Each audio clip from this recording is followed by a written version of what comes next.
navuga ngo utabuze icyo abwita ubumera mukanseka mba nawe sinyumvira nyumvira. Biroroshye gukunda umuntu ukimubona ariko ntibyoroshye gukomeza kumukunda hani. Biroroha kunegura umuntu ariko ntibyoroha gukora neza ibyo yakoraga. That's true.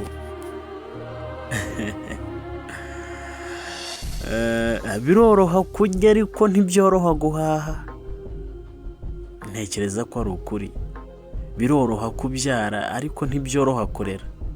Biroroha kumanuka ariko ntibyoroha kuzamuka. That's true. 100%. Sibyo se navugaga ngo utabuze icyo abwita ubumera. Niba nawe hari ukundi ubyumva nyarukira muri comment wandike uko ubyumva. Ntabwo uhejwe, ntabwo uri butebwe ibuye. Ni kuri mu Kwizera Entertainment Group. Thanks a million, thanks a lot.